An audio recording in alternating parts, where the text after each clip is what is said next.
పల్నాడు జిల్లా సుపరిపాలనలో తొలి అడుగు కార్యక్రమం నిర్వహించారు. అందులో భాగంగా పెదకూరపాడు మండలం హుస్సేన్ నగర్లో ఇంటింటికి తిరిగి ఎమ్మెల్యే భాష్యం ప్రవీణ్ ప్రజల సమస్యలను అడిగి తెలుసుకున్నారు. కూటమి ప్రభుత్వం పట్ల ప్రజల నుంచి మంచి స్పందన వస్తుందన్నారు. చిన్న చిన్న లోపాలు ఏవైనా ఉంటే సరిచేసుకుంటామని ప్రజలకు హామీ ఇచ్చారు. రెండో విడత ల్యాండ్ పూలింగ్లో భూములు ఇవ్వడానికి రైతులు మొగ్గు చూపుతున్నారని ప్రవీణ్ వివరించారు.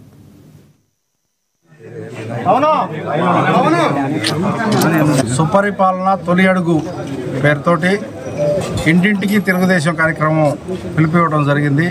మా నాయకుడు చంద్రబాబు నాయుడు గారి పిలుపు మేరకు నిన్న నియోజకవర్గమైన హెడ్ క్వార్టర్ పెదకూరపాడులో స్టార్ట్ చేశాం. ప్రజల నుంచి అనూహ్యమైన స్పందన వచ్చింది. ఈ రోజున పెదకూరపాడు మండలం హుస్సేన్ నగర్లో దాదాపు ఒక 50 ఇళ్ళ వరకు తిరిగి ప్రజల యొక్క సమస్యలు తెలుసుకోవడం జరిగింది. మ్యాక్సిమం పీపుల్ అంతా సాటిస్ఫాక్షన్గా ఉన్నారు.